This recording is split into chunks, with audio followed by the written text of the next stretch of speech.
नमस्कार, ANP news देख रहे हैं आप। मैं हूं मोहित चौधरी और आप सभी का स्वागत है। राष्ट्रीय धर्म में देश में बीते 24 घंटे में कोरोना के 3,26,098 लोगों में कोरोना वायरस के नए केस सामने आए हैं और 3,890 लोगों की मौत हो गई। सरकार के आंकड़ों में नए कोरोना संक्रमितों की संख्या कम होती नजर आ रही है। ऐसे में प्रधानमंत्री नरेंद्र मोदी ने उच्च स्तरीय बैठक की है और इसमें आपको बता दें कि कोविड-19 की स्थिति की समीक्षा की और घर घर जाकर के कोविड टेस्ट किए जाने की बात कही गई है।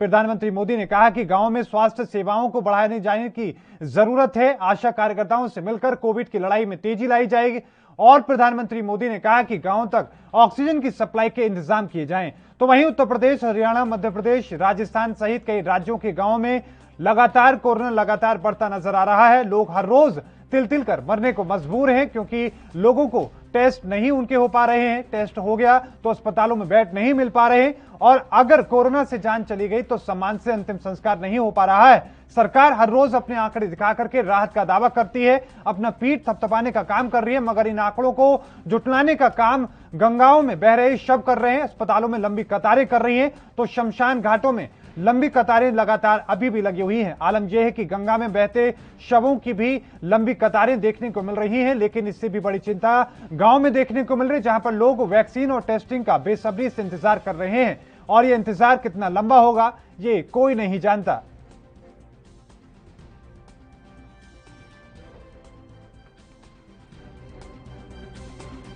पेट्रोलिंग हम लोग कर रहे हैं कि कोई भी लाश बाहर से जो दह के आ रहे हैं उसको देख रहे हैं। देखने के बाद अगर मिलता है तो उसको दाह संस्कार करते हैं। विधिवत जो होता है उस तरह से हम लोग दाह संस्कार कर रहे हैं। और जो मिला था उसको विधिवत जो है स्थानीय प्रशासन के द्वारा जो है उसको दाह संस्कार किया गया। बता सकते हैं कि कोरोना से हुआ है का लाश है या किस तरह का लाश है ये हम लोग नहीं बता पाएंगे। तो उसके लिए स्टैटिक फोर्स लगाया गया है, मजिस्ट्रेट की पोस्टिंग हुई है, उन लोगों को बताया जा रहा है, लकड़ी की व्यवस्था की गई है, सब व्यवस्था है। आप लोग कहाँ से कहाँ तक पेट्रोलिंग कर रहे हैं? हम लोग यहाँ अपने रानी घाट से लेकर के और किरपुरा तक पेट्रोलिंग कर रहे हैं। लगभग यहाँ की नहीं है, हम लोग यहाँ 6 दिन से लगातार देख रहे हैं और कोई भी बाड़ी आती है तो सभी कर्मचारी जो लगे हैं दौड़ कर जाते हैं कि आप लकड़ी और गोईठा की व्यवस्था है कि नहीं, जला रहे हैं कि फेंक रहे हैं। तो प्रॉपर वहाँ खड़ा होकर जलवाया जाता है, उसका वीडियो वगैरह बनाया जाता है, तब उनको वहाँ से छोड़ा जाता है। बाड़ियाँ सर देखिए प्रयागराज से लेके दूर तक जहाँ तक गंगा जी हैं, कहीं हिंदू धर्म मानता है कि लोग शवदाह भी कर देते हैं और इस समय हर गाँव में भारी संख्या में मृत्यु हो, आपको भी जानकारी है। तो वहीं कहीं से अब ये नहीं कहा जा सकता बाडी कहाँ से आई, किस गांव से आई। तो जो भी बाडियां मिली हैं उसको हम लोग डिकम्पोज कर दिए। लगातार प्रयास, अचानक अभी धारा बह रहा है, अभी कहीं से एक भी आ जाए, बीच में भी दिखाई दे दे, नाव वाले बेचारे हम लोग को भी सूचना दे देते हैं, तुरंत हम लोग उस पर एक्शन लेके उसको दर्शन। कोरोना महामारी में हमारे गाँव में बहुत सारे डेथ हुए हैं और गंगा में काफी लाश दिखाई दी। क्यों फेंक देते थे लोग? क्या लकड़ी नहीं मिलती थी या जलाना नहीं चाहते थे या संक्रमण के डर से? लकड़ी की भी कुछ कमी थी, व्यवस्था नहीं हो पाता था, कुछ लोग मजबूर थे, कुछ लोग डर भी रहे थे कोरोना की वजह से और वो लोग गंगा में लाश को फेंक देते थे। मगर एनालाइज करें कि देश में एक्टिव केसेस किस तरह से फैले हुए हैं तो हम देखते हैं कि 1 लाख से अधिक एक्टिव केसेस अभी 11 स्टेट्स में हैं। 50,000 से 1 लाख एक्टिव केसेस 8 स्टेट्स में पाए जा रहे हैं और 17 स्टेट्स ऐसी हैं जहां 50,000 से कम एक्टिव केसेस हैं। यहां मैं आप लोगों की दृष्टि में लाना चाहूंगा कि पिछली बार जब हम प्रेस कॉन्फ्रेंस के माध्यम से मिले थे तब देश में ऐसी स्टेट्स 12 थी जो घटकर अब 11 रह गई हैं, जिसमें कि हरियाणा के ओवरऑल एक्टिव केसेस 1 लाख से कम हो चुके हैं।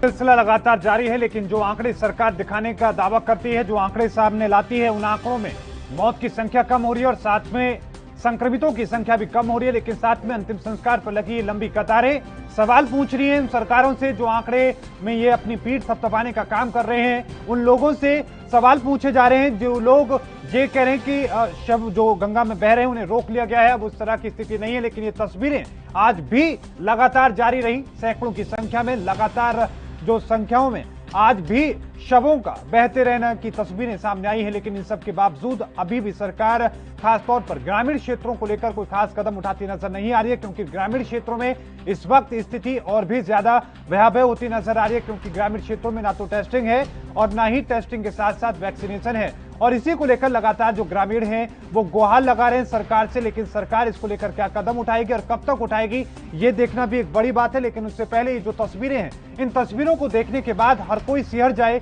कि किस तरीके से आपके हमारे अपने परिजनों को, अपने कोई दोस्त होगा, किसी की कोई माता होगी, किसी की बहन होगी, लेकिन आज उनके जो शव हैं आज किस तरीके से शत विशत पड़े हैं। आपको यह भी बताते चले कि आज गाजीपुर की ऐसी तस्वीरें भी सामने आई जहां पर जो शव थे वो इतनी बुरी तरीके से खराब हो चुके थे कि उन्हें उनका अंतिम संस्कार करना मुश्किल था। उनके ऊपर केमिकल डाल करके उनको डिफ्यूज किया गया। इस दौरान उनको डिकम्पोज करने का काम सरकार के प्रशासन के द्वारा वहां पर किया गया, लेकिन साथ में अभी भी ये जो सिलसिला है वो थमता हुआ नजर नहीं आ रहा है।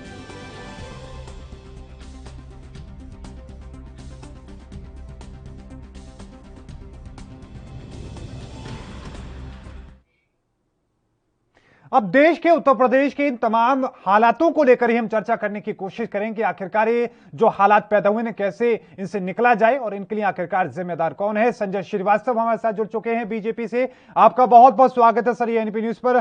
सैफ खान हमारे साथ जुड़ चुके हैं कांग्रेस से, आपका भी बहुत बहुत स्वागत है सर ये एनपी न्यूज पर। सबसे पहले मैं बीजेपी आप ही का रुख करना चाहूंगा। संजय जी, जो हालात आप देख रहे हैं, जो तस्वीरें आप देख रहे हैं, जो वो तस्वीरें जिन्हें कुत्ते नोच रहे हैं, कोए नोच रहे हैं, उनके लिए कौन जिम्मेदार है सर? क्या सरकार सोच रही है उन पर? देखिए मोहित जी, जिस कोरोना काल को लेकर और जिस संक्रमण को लेकर आज नहीं बल्कि लगभग 1.5 वर्षों से भारत देश ही नहीं दुनिया के अंदर में लगातार जिस विपदा के साथ में लड़ाई चल रही है, और ऐसे समय में भारत वो देश जिसकी पॉपुलेशन, जिसकी जनसंख्या बहुत ज्यादा है, और यहाँ पर कुछ राज्य ऐसे हैं जो जनसंख्या के मामले में, क्षेत्रफल के मामले में सब बहुत बड़े हैं। उदाहरण के लिए आपके उत्तर प्रदेश की बात करूं, या जहां सर मैं बैठा हूं कि एक जनसंख्या के हिसाब से जो छत्तीसगढ़ है वो एक छोटा राज्य है, लेकिन यदि संक्रमण देखते हैं तो उत्तर प्रदेश में जितना है उससे कहीं ज्यादा भयावह स्थिति छत्तीसगढ़ के अंदर में है। इसलिए सारी परिस्थितियों को कहीं ना कहीं समझने की आवश्यकता है। ठीक है, ये जो दृश्य सामने आते हैं कि गंगा नदी के अंदर में ये लाशें दिखती हैं, या फिर छत्तीसगढ़ की बात करूं कि कचरा की गाड़ी में शव के वाहन में शव को ढोआ जाता है, ये सभी प्रकार के जो दृश्य है, ये भयावह दृश्य है, ये नहीं होना चाहिए। ये मानवता के नाम पर शर्मसार है, इस बात को मैं स्वीकार करता हूं। लेकिन एक ऐसा संक्रमण जिसकी शायद कल्पना हम लोगों ने जब हम पैदा हुए होंगे से लेकर आज, यदि हमारी उम्र जितनी भी है 40-50 साल की है, उसमें कभी हमने ये सोचा नहीं होगा कि इतनी भयावह, इतनी संक्रामक स्थिति बनेगी। और हमने ये देखा भी कि भारत देश तो ऐसा है जिसको ये कहा जाता था कि हेल्थ पॉइंट ऑफ व्यू से भारत बहुत पिछड़ा हुआ देश है, लेकिन जैसे एडवांस कंट्री यदि हम बात करें, अमेरिका की बात करें, फ्रांस की बात करें, जर्मन की बात करें, ऐसे देश भी लगातार इससे जूझ रहे हैं। तो मुझे लगता है कि ये बताना इसलिए आवश्यक था क्योंकि भारत देश के अंदर में तो हर राज्य के अंदर में, हर जिलों के अंदर में नहीं टोकना चाह रहा था, आपका पहला कमेंट है, लेकिन बाकी देशों में नुकसान हुआ है, हमारे देश में भी नुकसान हो रहा है, लेकिन उन नुकसान को हम ऐसे जस्टिफाई नहीं कर सकते ना कि हमारे अपने, जो हमारे अपने सर वो कोई विदेशी नहीं है, पाकिस्तानी नहीं है, कोई रोहिंग्या नहीं है, किसी दूसरे ग्रह से नहीं आए, उन शख्स की जो शव है वो गंगा में बह रहे, शत विशत हो रहे। मोहित जी, मैं ये नहीं कह रहा हूं, मैं तो विषय चूंकि चर्चा भी प्रारंभ हुई है, डिबेट प्रारंभ हुआ है जी सर, और यदि हम सीधे तू पर आ जाए, एक दूसरे पर आरोप प्रत्यारोप करें, तो मुझे लगता है कि शायद डिबेट की जो प्रासंगिकता है वो समाप्त हो जाती। इसलिए इस दृश्य को समझना पड़ेगा। मैं सीधे ये कह दूं कि कौन वो लोग हैं जो गंगा में लाशें डाल रहे हैं, क्या पूर्णतः प्रशासन वाले ही ले जाकर डाल रहे हैं, या कुछ ऐसे भी हैं जो लोग इन परिस्थितियों में, विपरीत परिस्थितियों में जाकर वहां अंतिम क्रियाक्रम कर रहे हैं, या फिर जिस तरीके से छत्तीसगढ़ के अंदर में शमशान की स्थिति ऐसी हो गई थी कि शमशान मिल नहीं रहे थे, क्या उत्तर प्रदेश में यही स्थिति है? इन तमाम विषयों पर चर्चा करने की जरूरत है, क्या वास्तविक स्थिति है। इसलिए मैं उन सब चीजों को कह रहा था। बिल्कुल बिल्कुल सही कहा आपने। बिल्कुल किसी भी प्रकार का एक व्यक्ति, चाहे वो गरीब हो, अमीर हो, मध्यम वर्गीय हो, किसी भी राज्य के अंदर में हो, कोई भी शासित हो, किसी भी सरकार के द्वारा शासित हो, किसी भी पार्टी द्वारा शासित राज्य हो, इस तरह की चीजों को नकारा नहीं जा सकता। इस चीज को हम जस्टिफाई नहीं करते, हम जस्टिफिकेशन की बात ही नहीं कर रहे हैं। ये तो सामूहिक सार्वजनिक जिम्मेदारी है, सबकी जिम्मेदारी है। यदि आज बीजेपी का प्रवक्ता मैं हूं और यदि छत्तीसगढ़ के अंदर में बीजेपी विपक्ष में है, तो मैं ये नहीं कहूंगा कि सरकार की पूरी जिम्मेदारी है। ये हम सबकी मिलीजुली जिम्मेदारी है, क्योंकि ये एक ऐसा दृश्य सामने आया है, एक ऐसी लड़ाई है, ये राजनीतिक लड़ाई नहीं है कि हम वोट बटोरने के लिए इसके लिए हम आरोप प्रत्यारोप लगा दें। ये वास्तव में बेहतर से बेहतर सुविधा का निर्माण हो और इस तरह की स्थिति जल्द से जल्द सुधरे, इसलिए हम ये प्रयास कर रहे हैं। ठीक है, एक बात मैं कहना चाहूंगा, एक बात मैं कहना करके अपनी बातों को बंद करूंगा कि थोड़ा सा बताना इसलिए आवश्यक है, फिर जैसा प्रश्न होगा मैं जवाब दूंगा कि ये देश ने देखा कि जब हम पिछले वर्ष 2020 में मार्च के बाद हम जब कोरोना से संक्रमित पाए गए थे, तब पूरा देश ये सवाल करता था, लोगों को ये अपेक्षाएं थी कि क्या वैक्सीनेशन कब तक आएगा, वैक्सीन कब तक आएगा, क्या भारत देश वैक्सीन का निर्माण कर सकता है। लेकिन आपने देखा कि देश के अंदर में ही वैक्सीन का निर्माण हुआ और यह स्थिति देश की बनी कि भारत देश जैसा देश जो चिकित्सा के क्षेत्र में बहुत पिछड़ा कहलाता है, हमने अनेक देशों की मदद करी अपने देश के साथ साथ। तो मुझे लगता है कि लड़ाई जारी है और इस लड़ाई पर निश्चित रूप से भारत देश जीतेगा। विवाद इस बात पर भी है कि अपने देश के जो लोगों को छोड़ करके पहले दूसरे देशों के लिए आपने वैक्सीन मुहैया करानी शुरू कर दी और आज आलम यह है कि जिनकी पहली वैक्सीन की डोज लग चुकी है वो दूसरे के इंतजार में खड़े हैं। लेकिन इस पर भी हम चर्चा करेंगे। लेकिन सैफ खान सर, मैं रुख आपका करना चाहूंगा, उत्तर प्रदेश के कैसे हालात नजर आ रहे हैं आपको, अपने देश के हालात कैसे नजर आ रहे हैं? मौका मिला और देश में बहुत जरूरी है कि सूचना जो है वो दी जाए, क्योंकि भारतीय जनता पार्टी या उनके प्रतिनिधि जो है वो सिवाय इसके ऊपर पर्दा डालने के अलावा और कुछ कर तो सकते नहीं चैनल पे बैठ के। सच्चाई वाली बात यह है कि आज जो ये क्लेम कर रहे हैं या अपने आप की कमर या पीठ थपथपा रहे हैं तो शर्म आनी चाहिए। 2,66,000 जो है हमारे देश में इस वक्त डेथ हो चुकी है। कौन जिम्मेदार है? मैं ये कहता हूं चैनल पे बैठे हुए भारतीय जनता पार्टी के प्रतिनिधियों से या भाजपाइयों से कि जरा एक बिस्तर या एक बेड जो है इंतजाम करके दिखा दें। इस वक्त इतना ही क्लेम करते हैं तो ये सब चीजें या सिचुएशन कंट्रोल में, जिसकी वजह से आज मोहित जी हम ये देख सकते हैं गंगाओं पे क्या हाल है। हम ये देख सकते हैं कि जो है इस वक्त वेंटिलेटर जो है इस वक्त अवेलेबल नहीं है, बेड अवेलेबल नहीं है, पीपीई किट्स अवेलेबल नहीं है, वैक्सीन अवेलेबल नहीं है, ऑक्सीजन सिलेंडर्स अवेलेबल नहीं है, ऑक्सीमीटर्स जो है वो अवेलेबल नहीं है। और जिसका जो प्रमाण है वो सच्चाई ये वाली बात है, क्या किसी से भी पूछे या उनसे मैं चैलेंज करके बोलता हूँ तो चुपचाप हो जाते हैं, कोई सच्चाई ये बोलता नहीं। फिर अपनी कमर थपथपा रहे हैं कि हमने बहुत अच्छा जो है हमारे देश में जो है वैक्सीन कंट्रोल किया। मैं ये बताना चाहता हूँ हमारे देश में अगर कोरोना आया तो इन भाजपाइयों की वजह से आया, जिसकी वजह से शर्म आनी चाहिए इन लोगों को और माफी मांगनी चाहिए। जो है आपको याद होगा 30 जनवरी को पहला केस केरला में रजिस्टर हुआ था, उस वक्त नमस्ते ट्रंप ने दी थे ये लोग। उस वक्त अगर क्वारंटीन जो है इंटरनेशनल फ्लाइटों से जो आ रहे थे, अगर अलग क्वारंटीन सेंटर्स बना के उनको क्वारंटाइन कर दिया गया था, अगर हो जाता तो आज हमारे देश में जो है ऐसी सिचुएशन पैदा ना होती। चलिए फेज 1 खत्म हो गया, अब 1 साल 4 महीने हो गए, फेज 2 शुरू हुआ। फेज 2 शुरू होने के बाद क्या तैयारियां थी सरकार की जो है मैं ये जानना चाहता हूँ। अभी वैक्सीन की बात कर रहे थे, मैं ये बताना चाहूंगा हमारे भारतीय जनता पार्टी के प्रतिनिधि को या जुमलेबाज को मैं अगर ये बोलूं तो कि सबसे पहले जब वैक्सीन बनाई तो एक्सपोर्ट कर दी, बाहर भेज दी हमारे देश से। फिर राहुल गांधी जी ने कहा कि हमारे देश में वैक्सीन की कमी हो रही है, आपको बाहर से इंपोर्ट करना चाहिए। तब बहुत मजाक उड़ाई इन लोगों के नेताओं ने, ये जो भारतीय जनता पार्टी के प्रतिनिधि और मिनिस्टर्स ने, जो उसके बाद जो है बाहर के देश से जो है वैक्सीन मंगा दी गई। चलिए धन्यवाद कि आपने जो है हमारे देश में जो है हम विपक्ष यानी इंडियन नेशनल कांग्रेस की बात से वैक्सीन मंगा ली, मगर हमारे देश में फैलाने वाले जो हैं वो यही लोग हैं। 13 मार्च को तो मैं याद दिलाना चाहता हूँ भारत सरकार की हेल्थ मिनिस्ट्री ये कह रही थी आप कोविड से मत डरिए, ये तो जानलेवा बीमारी ही नहीं है। आज हमारे देश के हालात ये हैं, हर घर में एक जो आपको जो है किसका तो मिलेगा, जिसका कहीं ना कहीं रिश्तेदारों में, कहीं ना कहीं परिवारों में ये हालात है इस वक्त सिचुएशन के, और ये भारतीय जनता पार्टी के नहीं ठीक है। श्रीवास्तव जी आपकी बात का जवाब देना चाहते हैं, लेकिन सर मैं उससे पहले संजीव त्रिवेदी जी का रुख कर लेता हूं, हमारे साथ जुड़ चुके हैं समाजवादी पार्टी से। आपका स्वागत है सर ये एनपी न्यूज पर। क्या नजर आ रहा है सर उत्तर प्रदेश में, कैसी स्थिति है ग्रामीण क्षेत्रों की? स्थिति तो कहना बड़ा जल्दबाजी होगी। सबसे बड़ा दुर्भाग्य ये है कि भारतीय जनता पार्टी न तो स्थिति देख रही है और न ही स्थिति को समझना चाहती है। जी, पूरे प्रदेश में आग लगी हुई है, पूरे प्रदेश में जनता त्राहिमाम कर रही है और भारतीय जनता पार्टी के नेता आज तक ये डिसाइड नहीं कर पा रहे कि कोरोना है क्या चीज। कभी कहते हैं प्राणी है, कभी कहते हैं चॉकलेट से दूर हो जाएगा, कभी कहते हैं गोबर से दूर हो जाएगा, कभी कहते हैं गौमूत्र से दूर हो जाएगा। इनको यही नहीं मालूम इसका उपाय क्या है। जिनको उपाय इसका नहीं मालूम है, आज दुर्भाग्य हमारा ये है कि हमको वो बता रहे हैं कि कोरोना कैसे दूर होगा, इनको खुद नहीं मालूम। इससे बड़ी और विडंबना के ग्रामीण जनता के साथ में क्या हो सकती है। आज शहर की जनता त्राहिमाम कर रही थी, अब उत्तर प्रदेश में कोरोना गांव-गांव पैर पसार रहा है, और उसका सिर्फ एक कारण ये है कि भारतीय जनता पार्टी की जो नेता है, जो सरकार है, जिनका कुप्रबंधन है ये। आज गंगा के अंदर हो चाहे यमुना के अंदर, हम लाशें तैर रही हैं, लाशें तैर रही हैं, और कोई देखने वाला मानना नहीं चाह रहे हैं ये लोग। सबसे बड़ी बात ये है, बिहार कहता है धमकाने का काम शुरू कर दिया, इस पर भी धमकाने का काम शुरू कर दिया। संजीव जी, मैं पूरा कमेंट आपका लूंगा, लेकिन उससे पहले एक छोटे से ब्रेक पर हमें जाना होगा, और ब्रेक के उस पार भी चर्चा का सिलसिला लगातार जारी है।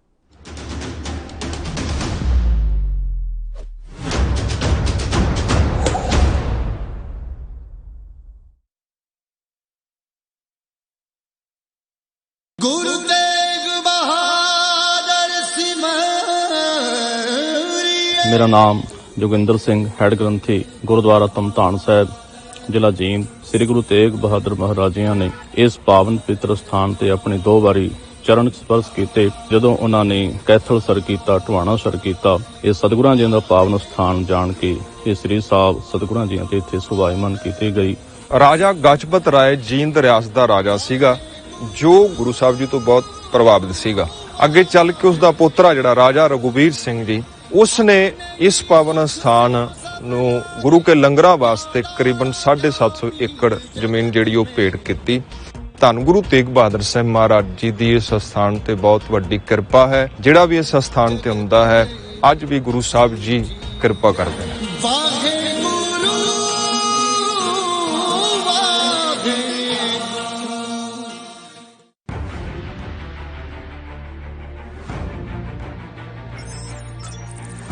खबर चाहे सियासत की हो या सरकार की,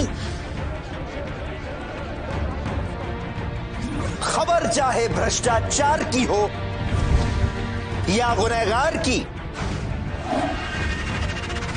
दिन भर में क्या रहा देश जगत का हाल, किस मुद्दे ने बनाई किसकी सरकार, रखते हैं हम सब पर नजर, पहुंचाते हैं हम हर खबर। हम हैं ANB न्यूज।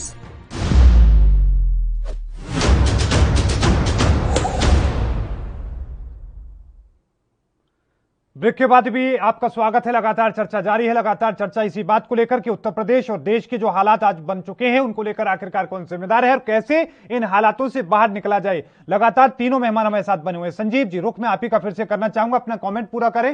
साथ में सर सवाल यह भी होगा कि जो अखिलेश यादव एक सुहावने मौसम में साइकिल पर दिखा करते थे, वो आखिरकार आज कहां हैं? उनके प्रदेश की जनता ये पूछ रही है कि जो हाथियों पर घुमा करते थे, जो वहां पर अपने गांधी परिवार को लगातार जो लोग जिताते आए, उन गांव के लोग पूछ रहे हैं कि आखिरकार गांव में वो लोग आखिरकार पहुंच क्यों नहीं रहे, उनकी बातों को क्यों नहीं सुना जा रहा है। ना टेस्टिंग हो रही है, ना वैक्सीनेशन हो रहा है, ना उनको किसी तरह की कोई जानकारी दी जा रही है। आखिरकार अखिलेश यादव कहां है सर?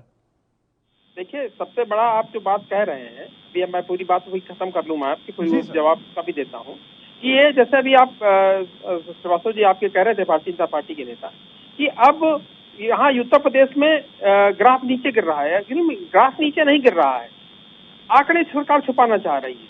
सरकार ये दिखाना चाह रही है कि नहीं, हमारे यहाँ अब बीमार कम हो रहे हैं, लोग संक्रमित कम हो रहे हैं, लोग कम मर रहे हैं। लेकिन आप समझिए कि यहाँ पर अब कोरोना गांव-गांव पहुंच चुका है। मैं एक डाटा आपको देना, आपके साथ शेयर करना चाह रहा हूँ, आप उसी से खुद समझ सकते हैं कि 15 अप्रैल को उत्तर प्रदेश में 22,439 लोग संक्रमित होते हैं और 104 लोगों के मरने की सूचना सरकार देती है कि 104 लोग मरे कोरोना से, और 22,439 आदमी संक्रमित हुए। अभी 11 मई को, एक महीने बाद, लगभग एक महीने बाद 20,463 आदमी संक्रमित होते हैं और 306 लोग मरते हैं। यानी मरने का आंकड़ा लगभग 3 गुना हो जाता है, जबकि संक्रमण की दर 2000 कम दिखाते हैं लोग। इसका मतलब कि ये आंकड़ा आ गया, मौत का आंकड़ा। लेकिन जब मतलब ये हुआ, इसका मतलब आप मेरी पहले पूरी बात समझ लीजिए। इसका मतलब ये हुआ कि मरने का आंकड़ा बढ़ गया है, 3 गुना मरने का आंकड़ा हो गया है। इसके लिए कौन जिम्मेदार होगा? इसके लिए सरकार को बताना पड़ेगा कि कौन जिम्मेदार होगा अगर 3 गुना ज्यादा लोग मर रहे हैं। ठीक है, जवाब ले लेते हैं। श्रीवास्तव जी हमारे साथ जुड़े हुए हैं, साथ में हमारे साथ सैफ खान जी भी हैं, लेकिन उनका रुख करूं उससे पहले सैफ खान जी, गांधी परिवार जो लगातार जीतता रहा अमेठी से, बरेली से, उत्तर प्रदेश के और भी तमाम सीटों से, आज उनके गांव के जो लोग हैं वो सवाल पूछ रहे हैं सर, वो ये सवाल पूछ रहे हैं कि कहां है गांधी परिवार, कहां है कांग्रेस पार्टी, क्या सिर्फ ट्विटर से ही ये लड़ाई जीती जाएगी? उनका संपर्क हमसे टूट गया। संजीव जी, मैं फिर से रुख आपका करना चाहूंगा, सवाल फिर भी अधूरा रह गया, आपका जवाब अधूरा रह गया कि अखिलेश यादव आखिरकार कहां है, उसके बाद फिर मैं कांग्रेस का रुख करूंगा। देखिए, माननीय अखिलेश यादव जी लगातार समाजवादी साथियों को, समाजवादी पार्टी के कार्यकर्ताओं को और स्वयं लगातार पूरे प्रदेश में उत्साहित कर रहे हैं कि सरकार की मदद की जाए। कोरोना काल में जहां भी सरकार हमसे मदद मांग रही वहां मदद की जाए। जनता के बीच में जाकर जनता की जो समस्याएं हैं उनको सुनने का काम किया जा रहा है हमारे नेताओं के द्वारा, हमारे कार्यकर्ताओं के द्वारा, और जो भी उनको समस्याएं आ रही हैं, जहां भी समस्याएं आ रही हैं वहां हमारा पार्टी का कार्यकर्ता स्वयं अध्यक्ष जी लगातार फोन के माध्यम से जाके लोगों को संपर्क कर रहे हैं। आज भी माननीय राष्ट्रीय अध्यक्ष जी मेदांता हॉस्पिटल में लखनऊ में हैं। सर, ग्रामीणों के इलाकों की अब मैं बात करने की कोशिश कर रहा हूं। शहरों में बड़े अस्पतालों में सुविधाएं मिल जाती हैं, लेकिन खासतौर पर ग्रामीण क्षेत्रों में, और ये तस्वीरें देखने के बाद जुबान लड़खड़ाने लगती है और सोचने पर मजबूर हो जाते हैं कि आखिरकार ऐसी तस्वीर भी क्या कभी किसी ने सोची होगी? उनके अपने जो कोई हो सकता है, किसी का रिश्तेदार होगा, दोस्त होगा, आज उनका जो शव है इतनी बुरी हालत में है कि उसे केमिकल कर डाल करके उसको खत्म करने की कोशिश की जा रही है। सैफ साहब का मैं रुख करता हूं। सैफ साहब, जिस गांधी परिवार को उत्तर प्रदेश ने इतना प्यार दिया, अमेठी क्षेत्र की हम बात करें, बाकी क्षेत्रों की हम बात करें, उन क्षेत्रों के, ग्रामीण क्षेत्रों के लोगों की बात आखिरकार क्यों नहीं सुन रहे हैं आप लोग? क्या आप लोगों तक उनकी बात पहुंच पा रही है? उस दुख को, उस पीड़ा को आप महसूस कर पा रहे हैं, या सिर्फ ट्विटर से ही ये कोरोना के खिलाफ लड़ाई होती रहेगी? मोहित जी, मैं आपको ये बताना चाहता हूं, इस वक्त सिचुएशन तो ऐसी है कि बाहर बिल्कुल ना निकला जाए। इनके हॉस्पिटलों में बेड नहीं है। मैंने बताई कि इस वक्त ये ऐसी सिचुएशन उत्तर प्रदेश में है, और ये जो सरकार की थपथपाती भी है इकोनॉमिक, मैं आपको एक एक करके द हिंदू कहता है 3 वीक में जो है मौतें डबल हो चुकी हैं। इकोनॉमिक टाइम्स कहता है 13 दिनों में 312 डेथ हो चुकी हैं उत्तर प्रदेश में। इस वक्त गांव और ग्रामीण क्षेत्रों में जो है 54% जो है हाइक हुई है, यानी कोरोना की अगस्त में। ये है सच्चाई उत्तर प्रदेश की जो है। इस वक्त उत्तर प्रदेश सरकार को जो फैसिलिटीज करनी, जो इंतजाम करने चाहिए थे, या जो फैसिलिटीज देनी चाहिए थी, उसमें तो ये निफल रही है सरकार। और भारतीय जनता पार्टी के प्रतिनिधि जो बैठे हैं चैनल के ऊपर, जो खुद मान रहे थे कि हम जो है ये इस सिचुएशन को जो अगर एक्सेप्ट ही कर रहे हैं तो रिजाइन कर दीजिए, आप लायक नहीं है फिर बैठने के। मैं तुमसे ये पूछता हूँ, उस वक्त जो है, और योगी जी का अगर आप बयान देखते हैं कि ऑक्सीजन सिलेंडर की कमी की वजह से ऑक्सीजन सिलेंडर की वो अफवाह फैलाने वाले की प्रॉपर्टी सीज कर दी जाएंगी, इनको और सीज करने के अलावा और आता ही क्या है योगी जी को? जी को ये मौतें उत्तर प्रदेश में जो हमारे पूरे देश में नजर नहीं आती क्या? मगर क्या है कि सिर्फ राजनीति जो है ये करने के लिए भारतीय जनता पार्टी या ऐसे मुख्यमंत्री जो सिर्फ प्रॉपर्टियों के ऊपर जो है दूसरों की जो है कैसे कब्जा किया जाए, कैसे आरोप लगाए थे, कई अस्पतालों ने आरोप लगाए थे कि सरकारें धमका रही है उनको आरोप लगाए गए थे, लेकिन श्रीवास्तव जी मुस्कुरा रहे, उनसे जवाब ले लेते हैं। ठीक है, जमानत तक जब्त कराई, बिल्कुल। लेकिन श्रीवास्तव जी, जो उत्तर प्रदेश में आंकड़े आप नजर आ रहे हैं सामने, 300 के आसपास मौत की तस्वीरें आप लोग बता रहे हैं कि 300 लोगों की जान जा रही है कोरोना से, और आज के ताजा आंकड़े बता रहे हैं कि 12,000 के करीब में नए कोरोना संक्रमित आए हैं। लेकिन सर, इन आंकड़ों के बीच में वो जो आंकड़े, जो शव गंगा में बह रहे हैं, अंतिम संस्कार के लिए जो शमशान घाटों के बाहर लंबी लंबी कतारें हैं, और जो हर गांव में हर रोज ये तस्वीरें सामने आती है कि 1 से 2 लोगों की जान जा रही है, वो आंकड़े गलत बोल रहे हैं या आपके जो आंकड़े हैं वो गलत है? मैं आप लोगों पर नहीं जाना चाहता, लेकिन विषम परिस्थिति देश के अंदर में कोरोना काल में बनी हुई इस बात को मैं स्वीकार करता हूँ। और उत्तर प्रदेश जैसे बड़े राज्यों के साथ साथ कभी इस तरह की महामारी आई थी कि इस तरह का संकट आएगा कि हमको शमशान घाट भी कम पड़ जाएंगे, शायद इसकी कल्पना। अरे सुन लो, अरे सुनो ना, सुन लीजिए। डिजाइन कर दीजिए। आप लोगों के बस की बात नहीं है, जो है सिर्फ कमरों में बैठना जानते हैं, जो कमरों में बिना सुधार के 1 साल 4 महीने में क्या करने की आपकी सरकार। मैं ये पूछता हूँ, जवाब दीजिए। जो नहीं ठीक है सर, जवाब ले लेते हैं। हमारे देश में नहीं ठीक है, जवाब ले लेते हैं सर साहब। उनके परिवार वालों को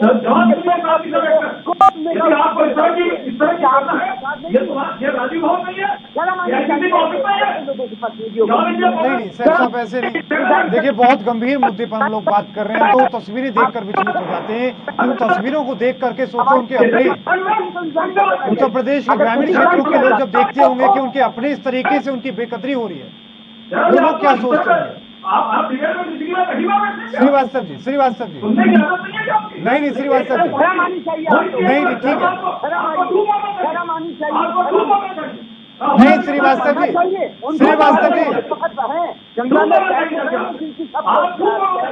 उनकी जवाब दीजिए आप।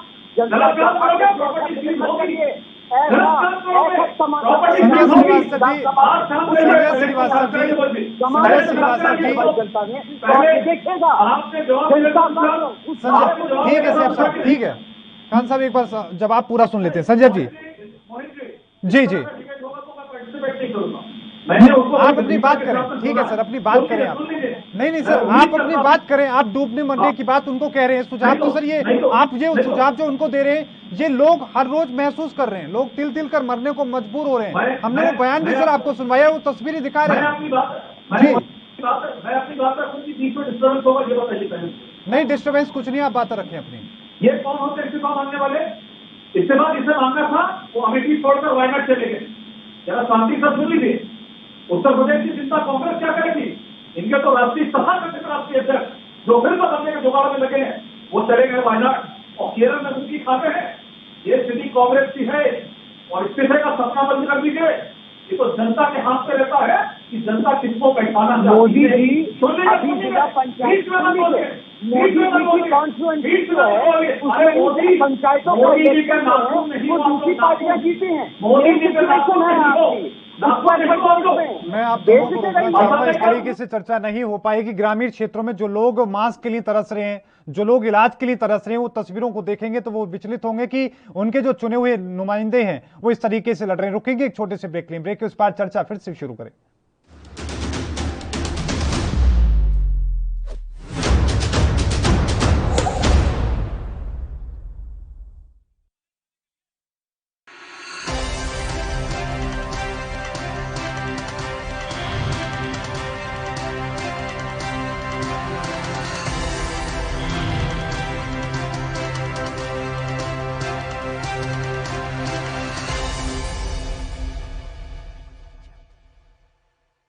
ਅਗਰ ਆਪਾਂ ਨੇ ਆਪਣੇ ਪਰਿਵਾਰਾਂ ਨੂੰ ਬਚਾਉਣਾ ਹੈ, ਬੱਚਿਆਂ ਨੂੰ ਬਚਾਉਣਾ ਹੈ, ਆਪਣੇ ਹੋਰ ਬਜ਼ੁਰਗ ਨੇ ਉਹਦੇ ਵਿੱਚ ਘਰਾਂ ਦੇ ਵਿੱਚ ਉਹਨਾਂ ਨੂੰ ਬਚਾਉਣਾ ਹੈ, ਤਾਂ ਇੱਕੋ ਹੀ ਤਰੀਕਾ ਹੈ ਕਿ ਆਪਾਂ ਟੀਕੇ ਲਗਾਓ। ਤੇ ਇਹ ਜਿਹੜੀ ਕੋਰੋਨਾ ਵਾਇਰਸ ਹੈ ਇਹਦੇ ਉੱਤੇ ਫਤਿਹ ਕਰੋ। ਗਿਆਨੀਆਂ ਵਿਗਿਆਨੀਆਂ ਦਾ ਫੈਸਲਾ ਜੇ ਮੰਨੀਏ ਅੱਜ ਨਹੀਂ ਤੇ ਕੱਲ ਫਤਿਹ ਹੋਊਗੀ ਜ਼ਰੂਰ। आओ मिलके कोरोना नु हराइए। वैक्सीन लगवाओ, परिवार बचाओ।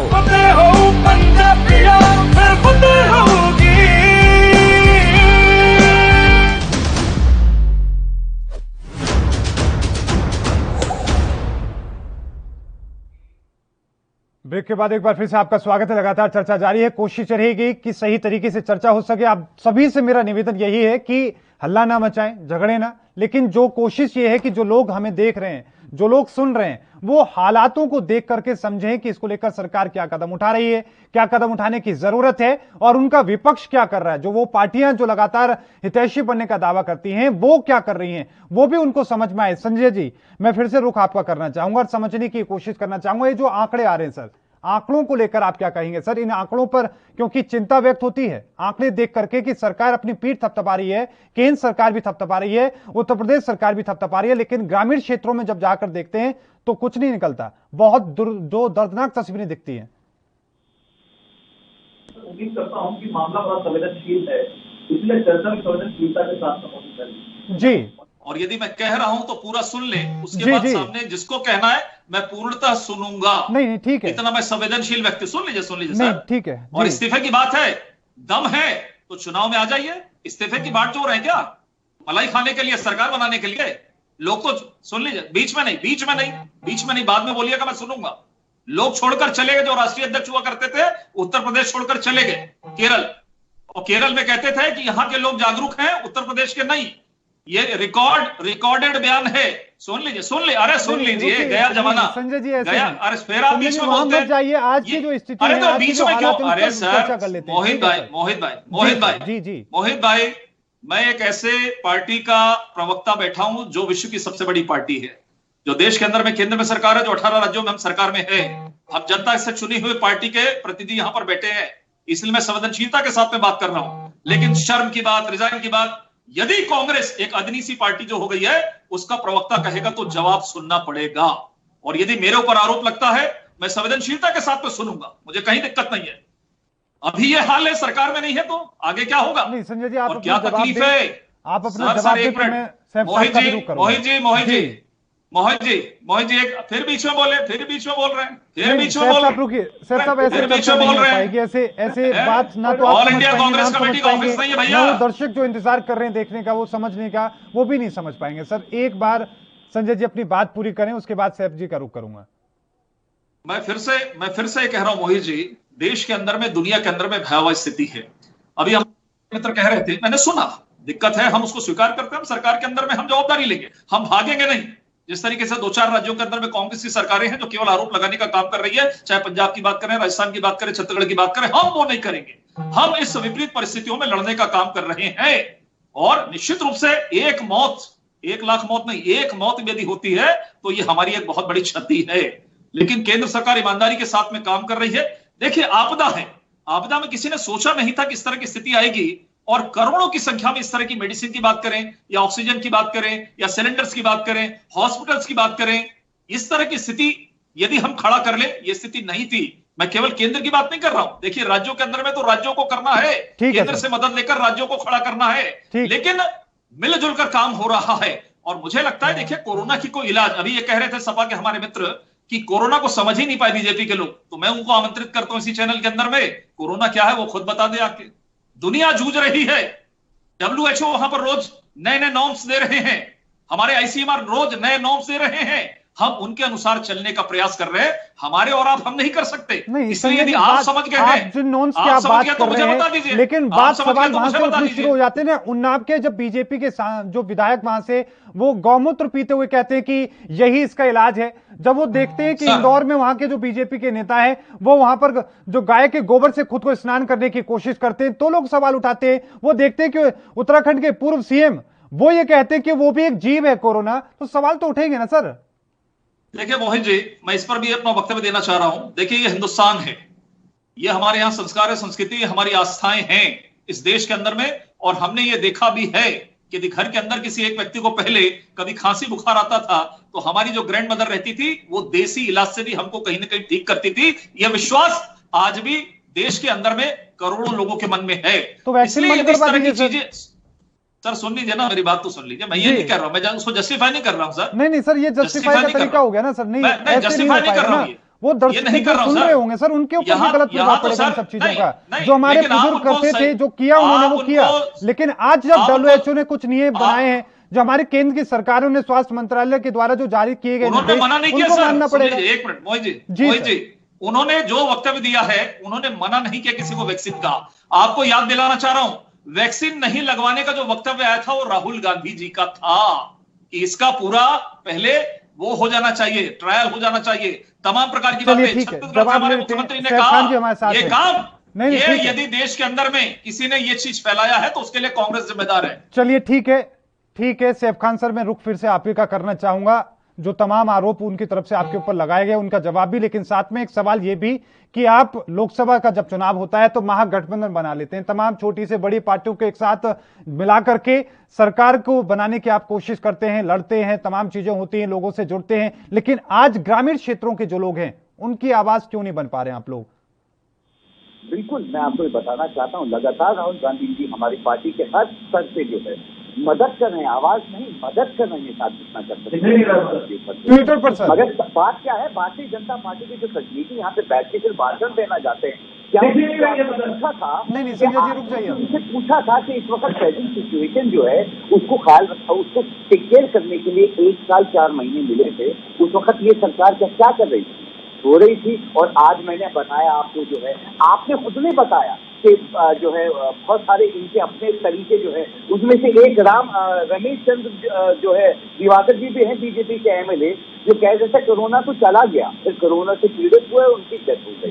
तो ये तो सच्चाई है। हम जो सुन रहे हैं भारतीय जनता पार्टी के प्रतिनिधियों से, और जो ये हम जो है कर रहे हैं और पीठ थपथपा रहे हैं, इसमें पीठ थपथपाने की कैसी बात है? मैं तो ये जानना चाहता हूँ साहब। लोगों की डेथ हो रही है, लोग मर रहे हैं इस वक्त, शमशान घाटों से लेके जो है हॉस्पिटलों तक में कोई जगह नहीं है। कह रहे हैं हम गंभीरता जानते हैं, हमें मालूम है, हम सीधे से हम एक्सेप्ट करते हैं। जब एक्सेप्ट करते हैं तो फिर रिजाइन कर दीजिए। जब आप लाइक ही नहीं करते कि आप जो है सरकार को चला सके, जो है कर सके, तो ऐसी तो कोई हमने वो देखी नहीं है।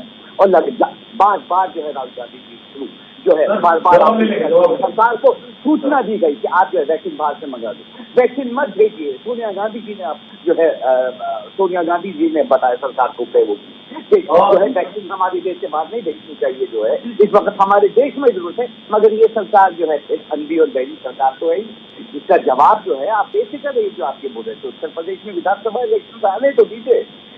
सरकार जैसे आपकी पहले 2 सीटों पे थी ना, वैसे ही उत्तर प्रदेश में इतना ही बुरा हाल होगा। जनता, मैं बोल तो रहा हूँ, ये जनता का जो क्रोध है ना, जनता का क्रोध जो है ये पड़ेगा। और ये जो 2,66,000 मौतों के ऊपर जो है आपने तो बैठ के यहाँ जो बोल दिया कि साहब जो हम ये एक्सेप्ट करते हैं, हम जो है हमारे वर्ल्ड में ये ठीक है सर, अरे 30 जनवरी को अगर हालात है, लेकिन अब इनको सुधारने की अपन को कोशिश करें कि सरकार को कुछ सुझाव दें। क्या रास्ता आपको नजर आता है कि अपने उत्तर प्रदेश को, अपने देश को, उन लोगों की जान बचाई जाए जो बिना वजह उनकी जान जा रही है? केवल 1 second Mohit ji, 15 financial commission estimate देखिए, पर कैपिटल हेल्थ एक्सपेंडिचर जो है वो सबसे कम है बतौर दूसरे स्टेटों के। ये है सच्चाई। इसके बाद आता है बिहार। मगर ये जो सरकार है, क्या इनका कॉन्ट्रीब्यूशन आप क्या मेडिसिन में हो? केंद्र सरकार ने 4% से लगा के दवाइयां महंगी कर दी। तो ये सरकार की अगर आप बात करते हैं, अगर मैं ये बोलूं कि जो वैक्सीन है इसकी कॉस्ट इतनी नहीं है, उस पर कोई जस्टिफिकेशन नहीं है। क्यों लगाया गया? ठीक है सर, लगा के दवाइयां क्यों महंगी कर दी गई, उस पर कोई जवाब नहीं है। नहीं ठीक है, हमारे जवाब ले लेंगे, हमारे साथ है वो। लेकिन उससे पहले ठीक है सर, मैं सपा का भी रुख कर लेता हूं। संजीव त्रिवेदी भी हमारे साथ जुड़े हुए हैं, वो भी इंतजार कर रहे हैं। संजीव जी, अपने उत्तर प्रदेश को बचाने का क्या तरीका नजर आ रहा है आपको? कैसे लोगों को बचाया जाए ग्रामीण क्षेत्रों में, खासतौर से जो लोग संसाधनों की कमी से और जो लोग बुखार से, जुकाम से मर रहे हैं, जिन्हें पता ही नहीं कि उनको कोरोना हो रहा है, कैसे बचाने का कोई तरीका नजर आ रहा है? बिल्कुल, बहुत दुर्भाग्य की स्थिति उत्तर प्रदेश के गाँव में है। आपने काफी देर बाद मुझे समय दिया, जरा मुझे 2 मिनट समय दीजिएगा। आज सरकार को कई सारे मुद्दे पे काम करना होगा, बहुत धीरता से काम करना होगा, बड़ा गंभीरता से काम करना होगा। सही बात करके अपने आप की मार्केटिंग करके अगर सरकार चाहेगी कोरोना को भगाना तो संभव है। सरकार को सबसे पहले गांव-गांव जाके टेस्टिंग करनी चाहिए, ज्यादा से ज्यादा टेस्टिंग करनी चाहिए। जितनी ज्यादा टेस्टिंग हो जाएगी उतनी ज्यादा हमको पता चल जाएगा कि कितने लोग जो है संक्रमित, जो लोग संक्रमित हो चुके हैं उनको उन्हीं गांव के अंदर, चाहे वहाँ जो सरकारी विद्यालय है या कोई और ऐसा प्लेस जो है, वहाँ पे उनको एक अस्थायी अस्पताल का निर्माण करना होगा और वहाँ पे ही उनको क्वारंटाइन करके उनका इलाज करना होगा। सरकार को सबसे पहले तो काम ये करना चाहिए। दूसरा, सरकार को काम ये करना चाहिए कि जिस तरीके से कल माननीय प्रधानमंत्री जी ने किसानों के लिए पैसा दिया है, ऐसे बहुत सारे रेडी वाले हमारे हैं, बहुत सारे प्राइवेट मास्टर हैं या बहुत सारे इस तरीके से काम करने वाले हैं जो डेली वेजर, उनके लिए सरकार को एक बड़े पैकेज की व्यवस्था करनी चाहिए, जो जिससे कि उनका ये लॉकडाउन के पीरियड में उनका जीवन भी चल सके। सरकार ने इस तरीके की कोई व्यवस्था नहीं की इस पूरे इस लॉकडाउन के पीरियड में, जब से लॉकडाउन का। संजीव जी, मैं आपको बीच में रोके एक सवाल और आपसे समझने की कोशिश करना चाह रहा हूं कि उत्तर प्रदेश में जो गंगाओं की स्थिति हम देख रहे हैं, वहां जो इतनी भारी संख्या में लोग शव वहां पर प्रवाह कर रहे हैं, क्या वजह वहां पर आपको नजर आ रही है? क्या उनमें से एक ये भी है कि उनके पास पैसे नहीं है, उनकी स्थिति बेहतर नहीं है, ये भी एक वजह है क्या? बात कहने चाह रहा है शहर का रास्ता से कि गाँव के लोगों के पास बेसिक जो जीवन यापन करने के लिए जो बेसिक संसाधन होते हैं वो बेसिक संसाधन नहीं है। उन बेसिक संसाधन न होने के कारण उनका दुर्भाग्य ये है कि वो अपने परिजनों को सही से जो संस्कार होते हैं, जो अंतिम संस्कार होता है, बहुत बड़ा हिंदू धर्म के अंदर एक संस्कार होता है जिसको अंतिम संस्कार कहा जाता है, उस अंतिम संस्कार की जो व्यवस्था है उसको भी पूरा नहीं कर पा रहे, जिसके लिए चिता की लकड़ी उसको बहुत महंगी पड़ रही है, उसको घी बहुत महंगा पड़ रहा है, उनके उसमें जो और सामान जो सामग्री लगती है वो महंगा पड़ रहा है, इसलिए वो बहुत भारी मन से अपने परिजनों को गंगा के किनारे या तो कहीं गाड़ रहे हैं या गंगा की धारा में बीच में डाल के उनको बहा रहे हैं। इस सरकार को इसके लिए कोई न कोई ऐसा व्यवस्था करनी चाहिए और सरकार को इसके लिए अपनी जिम्मेदारी लेनी चाहिए, ना कि सरकार ऐसे लोगों पर मुकदमा लिखाने का काम कर रही है, सरकार उनको धमकाने का काम कर रही है, सरकार वहाँ के अधिकारी जेसीबी से खुदवा के, बताइए कितना दुर्भाग्य है, लोग अपने परिजनों का अंतिम संस्कार नहीं कर पा रहे हैं।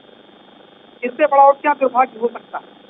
कभी कल्पना नहीं की गई उत्तर प्रदेश के लोगों ने की होगी कि इस तरीके की सरकार भी आएगी जहां उसके अपने उत्तर प्रदेश नहीं सर, पूरी दुनिया ने, पूरे देश ने ये नहीं सोचा होगा कि ऐसी तस्वीरें देखने को मिलेंगी, वो भी आज के दौर में 2021 में, कि वहां पर उनके अपनों के लिए, अपने परिजनों के लिए एक अंतिम संस्कार के लिए उनके लिए कफन का इंतजाम नहीं कर पाएंगे। ऐसी तस्वीरें उनके देखनी पड़ेंगी कि कुत्ते उनको, उनके शवों को नोच रहे हैं। इस तरह की बहुत ही दर्दनाक ये तस्वीरें हैं।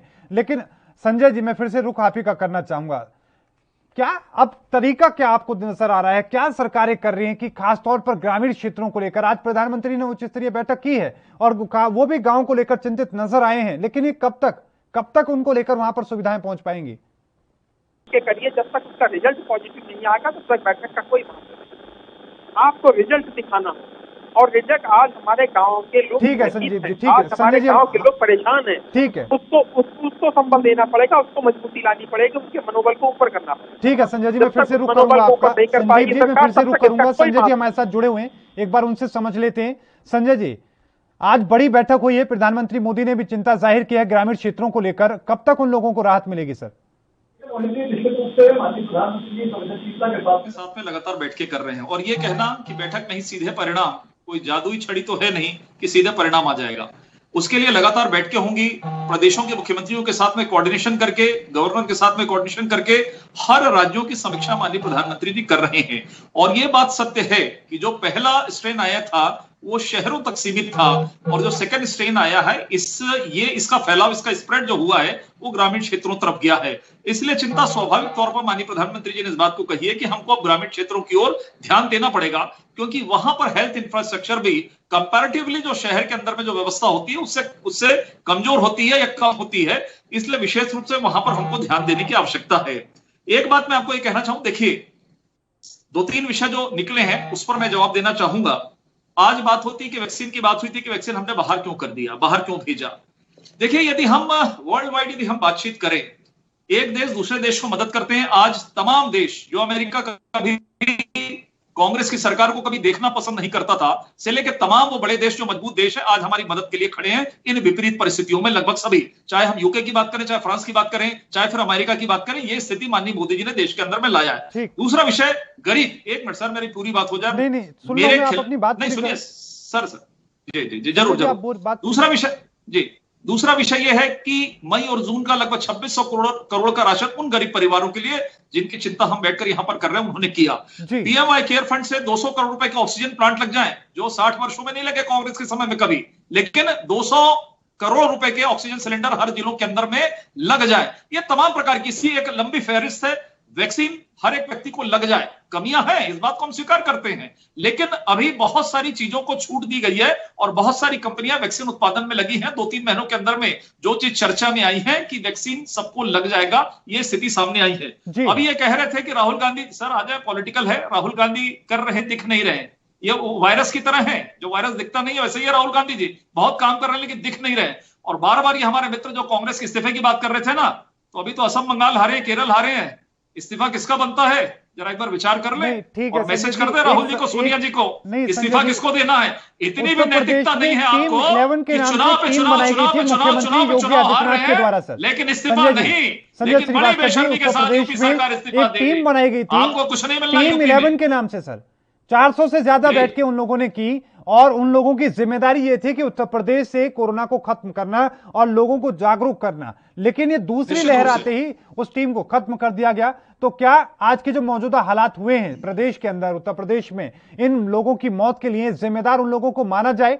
क्या उनके खिलाफ मुकदमा दर्ज नहीं होना चाहिए? संजय जी। देखिए मोहित जी, जिम्मेदारी की बात है तो मैं उससे पीछे नहीं हटता। यदि सरकारें हैं, जिन भी प्रदेशों में जो सरकार है, आज मेरे छत्तीसगढ़ में सबसे भयावह स्थिति है। उत्तर प्रदेश में आपने 10,000 बताया, छत्तीसगढ़ जहां की जनसंख्या 3 करोड़ है, सुन ले मेरे में कांग्रेस के मित्र, वहां पर 14 से 15,000 केस निकल रहे हैं, जहां की जनसंख्या 3 करोड़ है। सर आपने तो टेस्टिंग कम करा दी, आपने तो ये चीज हाईकोर्ट में कही है। 57,607 हमारे टोटल गांव है उत्तर प्रदेश में, और हर रोज वहां पर जब लोगों की जान जा रही, तो आपके तो आंकड़े फिर नकली साबित होते हैं ना सर। यहाँ तो सर 20,000 है केवल गांव, तो 15,000 निकल रहे हैं। यहाँ भी टेस्टिंग कम है। मैं तो स्वीकार कर रहा हूं, तो इनको लगता है कि रिजाइन कर देना चाहिए स्वीकार करने की। पूरे देश के अंदर में हमको सभी राज्यों के अंदर में आरोप प्रत्यारोप से बचकर काम करने की आवश्यकता है। चलिए ठीक है, सरकारों को मजबूती के साथ में लड़ने की आवश्यकता है। जी आपकी बात का जवाब देना चाह रहे हैं, लेकिन उससे पहले एक और छोटे से ब्रेक पर हम जाएंगे। ब्रेक के उस पार भी चर्चा का सिलसिला लगातार जारी है।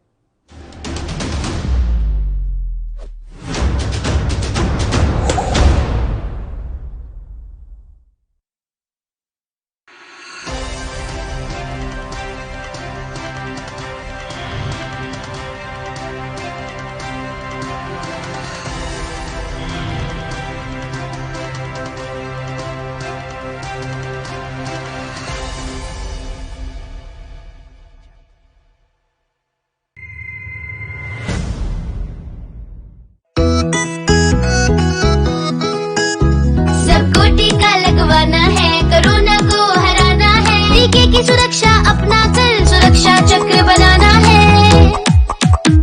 18 साल की उम्र हो, युवा हो या बुजुर्ग हो, एक पल भी सोचे बिना ये मौका नहीं गवाना है। सबको टीका लगवाना है, कोरोना को हराना है। टीका लगने के बाद भी सुरक्षा को अपना कर भी मास्क फिर भी लगाना है, 2 गज की दूरी निभाना है। सबको टीका लगवाना है, कोरोना को हराना है। मैंने कोविन एप्लीकेशन से अपना रजिस्ट्रेशन कराया और आज मेरा अपॉइंटमेंट मिल गया। पीजीआई में सब कुछ बहुत अच्छे तरीके से हुआ। प्रोसेस बहुत ही स्मूथ और बहुत ही लाइट तरीके से कंडक्ट किया गया। 18+ के लिए ये जो इनिशिएटिव लिया गया है बहुत अच्छा है। अभी मुझे वैक्सीन लग गई है और बिल्कुल कोई प्रॉब्लम नहीं हुई मुझे। मैं इसके लिए हमारी उत्तर प्रदेश गवर्नमेंट का बहुत बहुत शुक्रिया करना। चलो टीका लगवाएं, कोरोना को हराएं। निःशुल्क टीकाकरण अभियान में 18 वर्ष से अधिक उम्र वालों के लिए टीका लगवाकर सुरक्षा कवच बनाएं। cowin.gov.in पर रजिस्ट्रेशन करवाएं। सूचना एवं जनसंपर्क विभाग उत्तर प्रदेश द्वारा जनहित में जारी।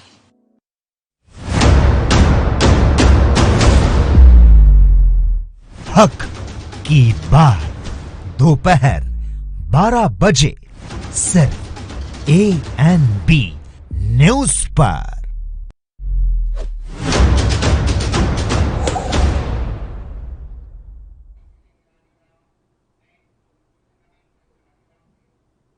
ब्रेक के बाद एक बार फिर से आपका स्वागत है। लगातार चर्चा जारी, हमारे साथ तीनों मेहमान जुड़े हुए हैं। सैफ खान सर, रुख में आपको करना चाहूंगा, क्या अब तरीका निकाला जाए जिससे कि लोगों की जान कम से कम बच सके, इन हालातों से बाहर निकला जाए? और जो आपके ऊपर ये बातें कही गई हैं संजय श्रीवास्तव जी के द्वारा, उनके भी जवाब। भारतीय जनता पार्टी और उनके जुमलेबाज प्रतिनिधि और क्या आप कह सकते हैं, आंखें कान बंद करके बैठने वाली सरकार कह रही है, इस वक्त फिर कहा इन्होंने कि हमारे पास जादू की छड़ी नहीं है। तो ये तो इस सरकार के जो है जुमलेबाज प्रतिनिधि सामने बैठ के कह रहे हैं हमारे पास कोई जादू की छड़ी नहीं है। यानी 1 साल 4 महीने से आंखें कान बंद करके जो है बैठे हुए थे, और अब जो है अब ये कहते हैं कि हम जो सुधार कर रहे हैं, जबकि दिल्ली जो है 13 मई को 17,775 केसेस रजिस्टर हुए एक दिन। अप्रैल 10 को जो है 4,000 से ज्यादा मौतें एक दिन में हुई। जी आते हैं हमारे, मगर ये भारतीय जनता पार्टी और भाजपा ही क्या क्या सोचते और कहते हैं हमारे देश मजबूत है। अच्छा जी, देश में -23% से ज्यादा जो है GDP चली गई, जो है 40% से ज्यादा हमारी बेरोजगारी चली गई, और कहते हैं हमारा देश मजबूत है। क्या मजबूत देश को चाहिए आप इस वक्त बताना चाहते हैं? जो जीडीपी जिसकी मजबूत हो, जिसकी करेंसी मजबूत हो, जो जिसका इंफ्रास्ट्रक्चर मजबूत हो, उसकी बात जो है हमारी टाइम टेन्योर पे था ये 10% से ज्यादा जो है जीडीपी जो ऊपर चली गई थी, वो भी 3 मरतबा। मगर ये भारतीय जनता पार्टी के भाजपाई जो है कि भाई झूठ बोलने के नहीं, ठीक है सैफ साहब, वो सब तमाम चीजें हैं, वो सवाल पूछे भी जा रहे हैं, लेकिन सैफ साहब अब क्या तरीका आपको नजर आ रहा है ताकि लोगों को बचाया जा सके? क्या सुझाव आप सरकार को देना चाहेंगे? मोहित जी, सबसे पहले सुझाव जो है, जो फाइनल ईयर के स्टूडेंट्स हैं एमबीबीएस के, या जो आपके रिटायर्ड डॉक्टर्स हैं, या उनको जो है फील्ड में वापस लेके आना चाहिए। इनको अलग अलग सेंटर्स ऐसे बनाना चाहिए और फैसिलिटीज जो है ऑक्सीजन की, वेंटिलेटर्स की जो है उन सबको अरेंज करना चाहिए। मगर ये अभी तक टेन्योर में जो है आप ही तक आपके चैलेंज करके कहता हूँ इन भाजपाइयों से, एक बेड जरा अभी इंतजाम करके दिखा दे आपके चैलेंज जो चैलेंज मैं करवा देता हूं, इस्तीफा देंगे अभी ठीक है करूंगा मैं संजय जी, नहीं संजय जी रुक करूंगा। अभी करवाइए। डीएम फोन नहीं उठाते हैं, हॉस्पिटल फोन नहीं उठाते हैं।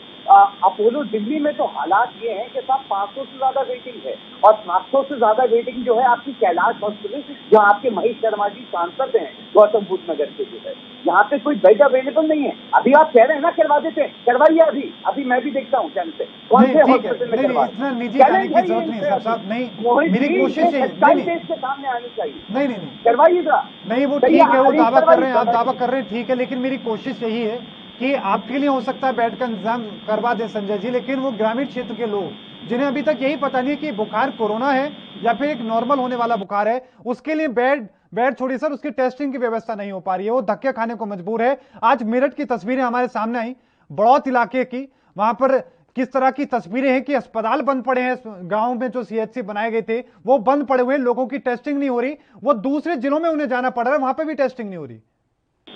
और मोहित जी साथ में इनका मोबाइल नंबर सार्वजनिक कर दीजिए कि जिसको भी बेड का वो अरेंजमेंट करना हो जरा इनको कॉल कर लें और ये फिर अरेंज कर सकें।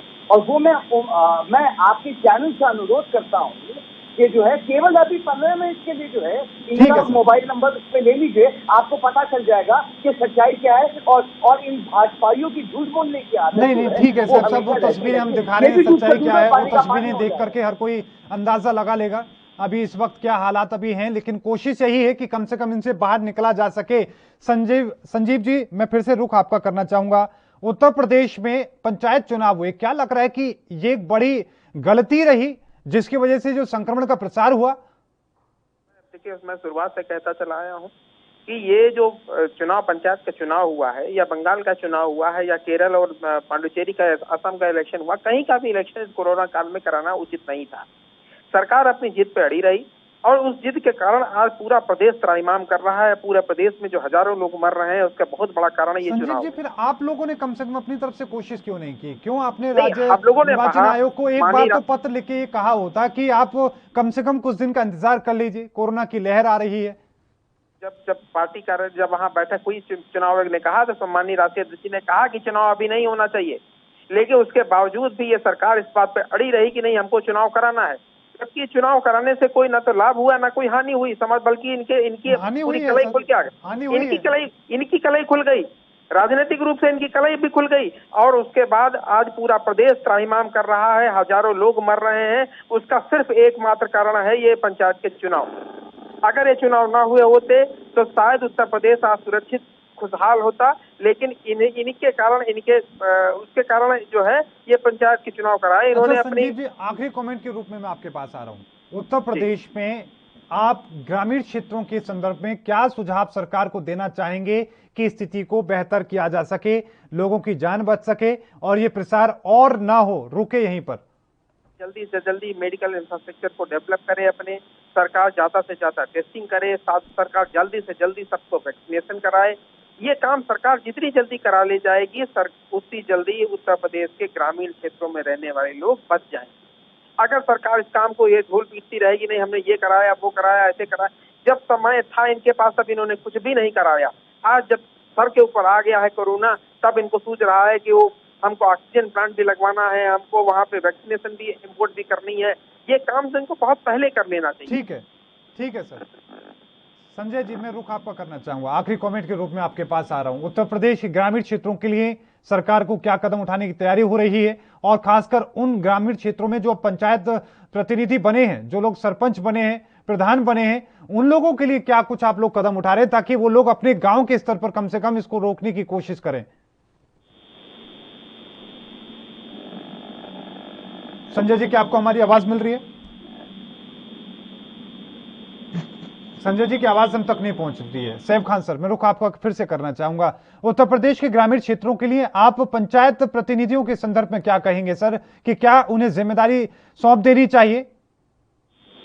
देखिए, जिम्मेदारी तो सबकी है इस वक्त, और हर जो दर्शक इस वक्त आपका चैनल देख रहा है, उसकी भी जिम्मेदारी बनती है कि जितना अपने आप को सुरक्षित और डबल मास्क, ट्रिपल मास्क और सैनिटाइजर, और जितना अंदर घर से बाहर ना निकले, जितनी ये ख्याल रख सकता है उतनी उसकी खुद की भी पर्सनल जिम्मेदारी है। वैसे ही जिला पंचायतों के सदस्यों की है, या सब लोगों की जिम्मेदारी ये बनती है जो इस वक्त जो है प्रदेश चला रहे हैं, या जो राजनीतिक पार्टियां, हर पार्टी से मैं ये कह रहा हूँ कि इस वक्त हर किसी को जो है बहुत की जो है आवश्यकता और जरूरत है। सर साहब, 10 सेकंड आपके पास, एक सुझाव प्रदेश सरकार को क्या देंगे? देखिए, मैं सबसे पहले सुझाव ये कहता हूँ कि सोना बंद कर दीजिए। ये जो सोने की जो राजनीति भारतीय जनता पार्टी और भाजपा कर रहे हैं, चाहे वो हमारे पूरे देश में बैठे हुए मोदी जी हो या ठीक है सर, ठीक है, माफ कीजिएगा संजय जी, मैं आपका आखिरी कमेंट नहीं ले पाया। सैफ साहब, आपको भी बीच में रोक रहा हूं। आप सभी मेहमानों का बहुत बहुत धन्यवाद जो आपने अपना कीमती वक्त निकाल के आज की इस चर्चा में हिस्सा लिया। कोशिश ये थी कि उत्तर प्रदेश के जो हालात अभी देखने को मिल रहे हैं, जो चिंताएं व्यक्त की जा रही हैं सरकार के द्वारा, वो जमीनी स्तर पर आखिरकार कैसी है। लगातार खबरों के लिए देखते रहे एएनबी न्यूज। मुझे दीजिए इजाजत, धन्यवाद।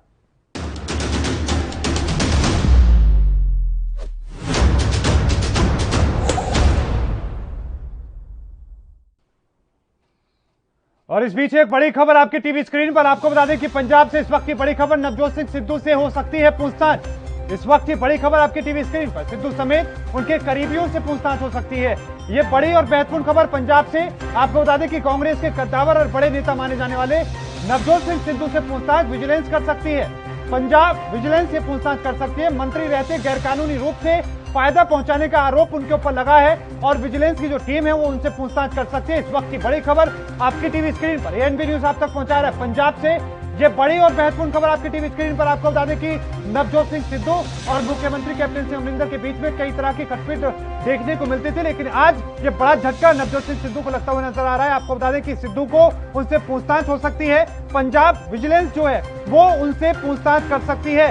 इस वक्त की बड़ी खबर आपकी टीवी स्क्रीन पर एएनबी न्यूज आप तक पहुंचा रहा है। आपको बता दें कि पंजाब से बड़ी खबर है, कांग्रेस के कद्दावर और बड़े नेता नवजोत सिंह सिद्धू को बड़ा झटका लगता नजर आ रहा है, जहां पर पंजाब की जो विजिलेंस टीम है वो उनसे पूछताछ कर सकती है। उनके ऊपर आरोप है कि मंत्री रहते हुए गैरकानूनी तरीके से फायदे का आरोप उनके ऊपर लगाया गया है। इस वक्त की बड़ी खबर आपकी टीवी स्क्रीन पर, एएनबी न्यूज आप तक पहुंचा रहा है।